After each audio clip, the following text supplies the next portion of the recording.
सभी को नमस्ते, स्वागत है आप सभी का हमारी 10 मिनट प्रैक्टिस सीरीज के अंदर। इसमें हम पूरा प्रैक्टिस 10 मिनट के अंदर करवाते हैं और आपके लिए अच्छे अच्छे क्वेश्चन लेके आते हैं। आप अगर कम समय में अच्छे खासे क्वेश्चन प्रैक्टिस लगाएं, जिससे क्या होगा, आपकी तैयारी को एक नया लेवल मिलेगा। और जितने कम दिन बचे हुए हैं, जितने ज्यादा आप प्रैक्टिस लगा लेंगे हमारे माध्यम से या कहीं और से, तो आपको अच्छे खासे नंबर गेन होंगे। चलिए आज हम बात करते हैं हिंदी के प्रैक्टिस नंबर 5 के बारे में। इससे पहले मैं इसी चैनल पे आपके जीएस के आपके प्रैक्टिस डाल चुका हूँ, हिंदी प्रैक्टिस डाल चुका हूँ। आप इस चैनल पे जाके उन सबकी पूरी जो लिस्ट है वो आराम से देख सकते हैं और आपको इस पूरे प्रैक्टिस की जो पीडीएफ है वो मेरे टेलीग्राम चैनल पे मिल जाएगी। चलिए अब बात करते हैं हिंदी के प्रैक्टिस नंबर 5 के बारे में। देखते हैं क्वेश्चन नंबर क्या कहता है। निम्नलिखित में बसंत का पर्यायवाची कौन सा नहीं है? तो ऋतुराज ही बसंत का होता है, आपका पुष्पकर्मी होगा, ऋतुपति होगा, लेकिन पराग जो है वो आपका बसंत का पर्यायवाची नहीं होगा। चलिए अब देखते हैं क्वेश्चन नंबर 2 के बारे में। कह रहे हैं श्रद्धानंद का संधि विच्छेद बताइए। तो आप सभी लोग कमेंट में बताइएगा कि श्रद्धानंद में कौन सी संधि है। देखिए श्रद्धा प्लस आनंद का आपका ये जो होगा इसका संधि विच्छेद होगा। अब देखते हैं क्वेश्चन नंबर 3 के बारे में। कह रहा है निम्नलिखित शब्दों में विदेशी शब्द पहचानिए। तो इसका तीसरे का ए आंसर जो होगा गिलास सही आंसर होगा, क्योंकि गिलास क्या है, एक विदेशी शब्द है। चलिए देखते हैं क्वेश्चन नंबर 4 के बारे में। कह रहे हैं निम्नलिखित विशेषणों में संज्ञा को पहचानिए। इसमें कौन सा विशेषण जो है वो संज्ञा है? तो क्वेश्चन नंबर आसमानी ये नहीं होगा, पाश्चात्य भी नहीं होगा, नियमित भी नहीं होगा, इसका सही आंसर होगा अनुशासन। चलिए देखते हैं क्वेश्चन नंबर 5 क्या कह रहा है। निम्नलिखित में कौन सा शब्द तद्भव है? तो क्या पक्ष तद्भव है? नहीं, ये तत्सम है, ये भी तत्सम है, पक्षी भी तत्सम है, लेकिन पत्ता जो है वो आपका तद्भव है। देखते हैं क्वेश्चन नंबर 6 क्या कह रहा है। क्वेश्चन 6 बोल रहा है निम्नलिखित में कौन सा शब्द तत्सम है? तो भाई यहाँ पे शोभन जो है वो आपका तत्सम शब्द है। चलिए देखते हैं क्वेश्चन नंबर 7 के बारे में। क्वेश्चन नंबर 7 बोल रहा है निम्नलिखित में कौन सी प्रेमचंद की कृति नहीं है? तो कर्म भूमि है, शतरंज के खिलाड़ी है, मानसरोवर है, लेकिन जो मैला आंचल है वो आपकी इनकी कृति नहीं है, ये आपकी फणीश्वर दास रेणु की है। ये आपका इंपॉर्टेंट करके क्वेश्चन लगा लीजिए। आप सभी लोग समझ लीजिए कि आपका ये प्रेमचंद की कृतियां होती हैं, इनसे क्वेश्चन पूछता ही पूछता है। चलिए अब देखते हैं क्वेश्चन नंबर 8 के बारे में। क्वेश्चन नंबर 8 कहते हैं, क्वेश्चन नंबर 8 के बारे में कह रहा है अति का भला ना बरस ना, अति की भली ना धूप। लोकोक्ति का बताइए। तो अधिक बारिश होना नहीं, अधिक धूप निकलना नहीं, बरसात में धूप निकलना नहीं, इसका सही आंसर होगा किसी बात या वस्तु का अधिक होना ठीक नहीं होता है। चलिए देखते हैं क्वेश्चन नंबर 9 के बारे में। क्वेश्चन नंबर 9 क्या कह रहा है कि शुद्ध वाक्य को पहचानिए। शुद्ध वाक्य का चयन करिए। तो यहाँ पे देखिए कौन सा शुद्ध वाक्य होगा। क्या आपका ऑप्शन नंबर ए होगा? नहीं। क्या तूफान आने का संदेह है? नहीं।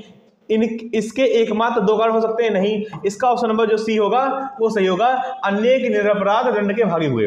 चलिए अब देखते हैं क्वेश्चन नंबर 10 के बारे में। क्वेश्चन नंबर 10 बोल रहा है कि बच्चे बस से पाठशाला जाते हैं, इसमें कारक कौन सा है? तो देखिए जब भी हम किसी के द्वारा कहीं पे जाते हैं या फिर किसी के द्वारा कोई काम होता है तो वहां पे आपका करण कारक होता है, क्योंकि भाई से जो है आपका से 2 जगह आता है। एक तो आपका करण कारक में आएगा और एक किस में आता है, आपका अपादान कारक में आता है। कहाँ आता है? अपादान कारक में। अपादान में से का जो मतलब होता है उसमें क्या होता है, अलग होने से होता है, और जो कर्ण होता है इसका मतलब होता है के द्वारा से। बात करें क्वेश्चन नंबर 11। क्वेश्चन नंबर 11 बोल रहा है कि मध्य स्वर कहते हैं, किसको कहते हैं? तो मैं आपको बता दूं, इसमें जो मध्य स्वर है वो आपको कहते हैं डी, आ को।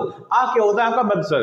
पहले आप समझिए कि मध्य स्वर, पश्च स्वर, अग्रस्वर ये होते क्या है। देखिए ये हमारी जीभ है, इसके 3 भाग होते हैं। अगले वाले भाग को बोलेंगे अग्रभाग, बीच वाले भाग को बोलते हैं आपका मध्य भाग, और आपके जो सबसे पीछे वाला भाग होता है उसको हम कहते हैं पश्च भाग। तो इसी के आधार पर स्वरों का वर्गीकरण किया गया है, तो उससे ये क्वेश्चन आपका बनता है। अब आप जान लेंगे कि अग्रभाग में कौन कौन से स्वर आते हैं। तो अगर कि मैं आपको एक ट्रिक बता रहा हूं अग्रीय से। क्या है ट्रिक? ट्रिक का देखिए नाम है अग्रीय। अगर से मतलब ये जहां पे ये के ऊपर छोटी की मात्रा है इससे आप ई और ये बड़ी ई बना लेंगे, और ए जो है इससे ए और आपका ए बना लेंगे। तो ये आपके जो आगे से बोलने वाले अग्र वाले स्वर होते हैं और ये आपके ई ई ए होते हैं। अब बात करते हैं पश्च के बारे में। देखिए पश्च में होता है आपका बड़ा आ और आपका बड़ा ऊ, छोटा ऊ और आपका ओ और औ। ये सारे क्या होते हैं? आपके पश्च से बोलने वाले स्वर होते हैं। अब बात आती है मध्य की। मध्य में केवल एक आता है आपका छोटा आ, इसलिए ऑप्शन नंबर डी सही होगा। अब बात करते हैं क्वेश्चन नंबर 12 के बारे में। निम्न में कंठ वर्ण कौन से हैं? तो वह आपका आ, हा और जो विसर्ग होता है ये आपके कंठ से बोलने वाले सारे वर्ण होते हैं। अब देखते हैं क्वेश्चन नंबर 13 क्या कहता है। देखते हैं क्वेश्चन नंबर 13 बोल रहा है कि शीतऋतु का संधि विच्छेद कौन सा है? इनमें कौन सा शब्द है जो शीतऋतु का संधि विच्छेद होगा? तो आपका ऑप्शन नंबर ए, क्या शी प्लस ऋतु? ये भी नहीं होगा। सीता प्लस ऋतु? ये भी नहीं होगा। शीत ऋतु? ये भी नहीं होगा। इसका सही आंसर होगा शीत प्लस में ऋतु। चलिए अब देखते हैं क्वेश्चन नंबर 14 के बारे में। क्वेश्चन नंबर 14 क्या कह रहा है कि हिंदी के अतिरिक्त कौन सी भाषा देवनागरी लिपि में लिखी जाती है? तो भैया सिंधी लिखी जाती है? नहीं। बांग्ला नहीं। पंजाबी नहीं। इसका सही आंसर होगा नेपाली। नेपाली एक और अकेली भाषा है जो देवनागरी लिपि में लिखी जाती है। चलिए अब देखते हैं क्वेश्चन नंबर 15 की। क्वेश्चन 15 बोल रहा है कि निम्न में कौन सा शब्द प्रत्यय और उच्चारण के आधार पर व्यंजनों का वर्गीकरण नहीं है? तो यहां देखेंगे उच्छित बिल्कुल है, पार्श्व भी है, ऊष्म भी है, लेकिन आपका जो सघोष है ये आपका उच्चारण और प्रत्यय के स्थान पे नहीं आता है। चलिए अब देखते हैं क्वेश्चन नंबर 16 के बारे में। क्वेश्चन 16 क्या कह रहा है? क्वेश्चन नंबर 16 बोल रहा है आपका कि उद्दत का विलोम शब्द है। बताइए यहाँ पे कौन सा शब्द जो है वो उद्दत का विलोम है। देखिए उद्दत का जो विलोम होता है वो होता है आपका विनीत। क्या होता है आपका? विनीत। तो ऑप्शन नंबर 16 का बी आंसर सही हो जाएगा। चलिए अब देखते हैं क्वेश्चन नंबर 17 के बारे में। क्वेश्चन 17 बोल रहा है कि घर का पर्यायवाची शब्द है। तो विहार है नहीं, आश्रम है नहीं, इला है नहीं, इसका सही आंसर होगा गेहे। गेहे जो है वो आपका घर का पर्यायवाची होता है। अब देखें क्वेश्चन नंबर 18 के बारे में। क्वेश्चन 18 में मुहावरा पूछ रहा है नहीं। अब देखते हैं क्वेश्चन 18 के बारे में। क्वेश्चन 18 बोल रहा है कि आसमान से गिरा खजूर पर लटका लोकोक्ति का अर्थ बताइए। तो इसका अर्थ क्या होगा? बाधा मुक्त होना नहीं, एक नई उसने पढ़ना। हाँ, तो यही आंसर जो आपका सही होगा कि आपका आसमान से गिरा खजूर पर लटका, इस मतलब कि एक नई मुसीबत पड़ जाना। चलिए अब देखते हैं क्वेश्चन नंबर 19 के बारे में। 19 का कह रहा है, देखेंगे क्वेश्चन 19 बोल रहा है किनारे लगने का मुहावरे का उपयुक्त अर्थ क्या है। तो बताइए इसमें कौन सा आपका आंसर सही होगा? देखिए इसमें ऑप्शन नंबर ए कह रहा है किसी कार्य का समाप्त होना। हाँ, यही सही आंसर होगा, क्योंकि इसमें किसी कार्य का समाप्त हो जाना मतलब किनारे लग जाना। ये भी नहीं होगा आपका, ये भी नहीं होगा और आपका ये भी नहीं होगा। फिर क्वेश्चन नंबर 20 बोल रहा है निम्न पंक्तियों में से सही अलंकार का बताइए। इनमें कौन सा अलंकार है? कह रहा है पानी बिच मीन प्यासी मोय सुन सुन आवे हंसी। इसका क्या होगा? अतिशोक्ति का होगा? नहीं। उपमा होगा? नहीं। क्या विभावना होगा? नहीं। इसका सही आंसर होगा विशेषोक्ति अलंकार। इसमें क्वेश्चन नंबर 20 में विशेषोक्ति अलंकार होगा। देखते हैं क्वेश्चन नंबर 21 का कह रहा है। क्वेश्चन 21 बोल रहा है कि जिन स्वरों के उच्चारण में दो मात्रा का समय लगता है या हस्व से दुगना समय लगता है तो उसको क्या कहते हैं? देखिए जिसमें हस्व से ज्यादा समय लगता है उसको पुलिस स्वर कहेंगे? नहीं। पुलिस को उनको बोलते हैं जिसमें दीर्घ से भी ज्यादा समय लगता है। तो ये आपका आंसर सही नहीं होगा। मूल स्वर बोलेंगे? नहीं। लघु स्वर बोलेंगे? नहीं। इसका सही आंसर होगा गुरु स्वर। गुरु स्वर में दो मात्रा से ज्यादा समय लगता है या फिर मतलब हस्व से ज्यादा समय लगता है। चलिए अब बात करें क्वेश्चन नंबर 22 की। करें निम्नलिखित में कौन सा शब्द तद्भव नहीं है। तो यहाँ देखिए दांत भी आपका तद्भव है, आंख भी तद्भव है, कान भी तद्भव है, लेकिन जो अदर है वो आपका तद्भव नहीं तत्सम है। अब करते हैं क्वेश्चन नंबर 23 की। कह रहा है निम्नलिखित में से कौन सा शब्द तत्सम नहीं है। तो ये घृष्ट तत्सम है, पर्श भी तत्सम है और पंख भी तत्सम है, लेकिन जो पानिप शब्द है ये आपका तत्सम नहीं, ये तद्भव शब्द है। चलिए अब देखते हैं क्वेश्चन नंबर 24 के बारे में। क्वेश्चन नंबर 24 क्या कह रहा है? क्वेश्चन नंबर 24 बोल रहा है कि सही वर्तनी शब्द का चयन करें। तो यहाँ पे ऑप्शन दे रखे हैं आपको। पहला ऑप्शन है अवन्नति। क्या अवन्नति सही शब्द है? नहीं। क्या आपका मुश्किल सही शब्द है? नहीं। क्या मातृभूमि सही शब्द है? नहीं। इसका सही आंसर होगा श्रृंगार। ये श्रृंगार आपकी शुद्धवर्ती रखना है। अब देखते हैं क्वेश्चन नंबर 25 के बारे में। क्वेश्चन नंबर 25 बोला है कि समूह अर्थक शब्द को चिन्हित करें। तो पुरुष का समूह अर्थक है? नहीं। स्त्री है क्या? नहीं। मनुष्य भी नहीं है। या इसका सही आंसर होगा भीड़। अब देखते हैं क्वेश्चन नंबर 26 के बारे में। क्वेश्चन 26 हो रहा है कि आंशिक शब्द में प्रत्यय बताइए। तो आंशिक में ये समझिए जहां पे ये लगा हुआ है यहाँ पे एक प्रत्यय होता है। क्या होता है आपका? एक प्रत्यय होता है। तो ऑप्शन नंबर ए भी नहीं होगा और बी भी नहीं होगा। इसका सही आंसर सी होगा, एक।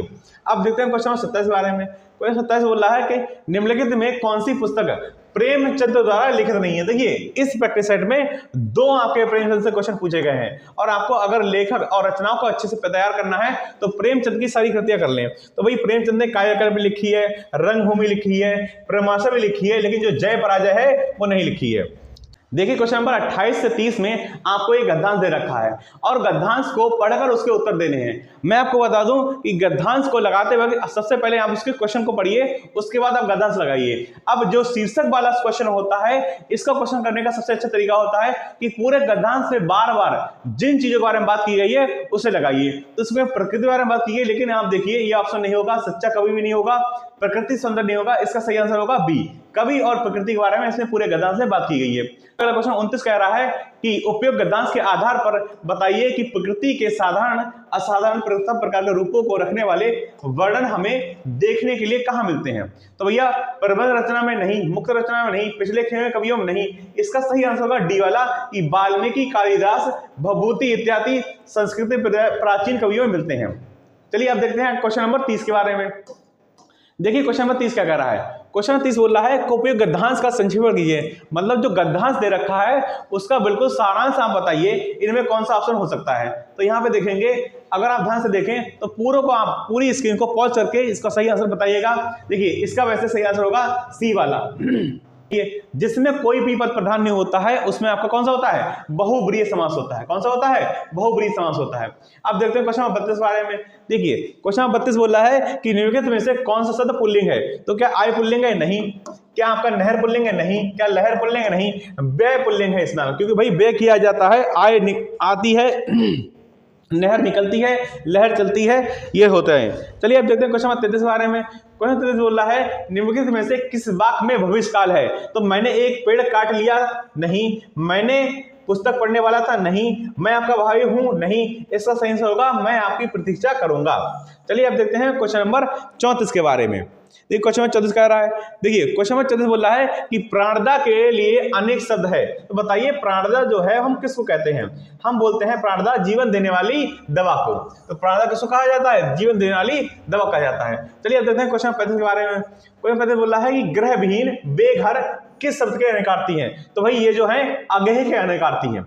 अब देखते हैं क्वेश्चन नंबर 36 के बारे में। कह रहा मिश्रित तथा संयुक्त वाक्यों में विरोध का भाव प्रकट करने के लिए किस विराम चिन्ह का उपयोग करते हैं। तो भाई इसमें योजक चिन्ह का उपयोग नहीं करेंगे, उपविराम का नहीं करेंगे, कोष्टक का नहीं करेंगे। इसका सही आंसर होगा ऑप्शन ए, अर्धविराम का उपयोग करते हैं। क्वेश्चन नंबर 37 के बारे में बात करते हैं। आप सभी के लिए क्वेश्चन मैं छोड़ता हूं कि श्रृंगार रस का स्थायी भाव कौन सा होता है। आप सभी लोग कमेंट करके बताएं और इस प्रैक्टिस सेट की पीडीएफ हमारे टेलीग्राम चैनल पर मिल जाएगी। आप इस चैनल को सब्सक्राइब ऐसी ही 10 मिनट की प्रैक्टिस सीरीज के लिए। तब तक के लिए जय हिंद, जय भारत।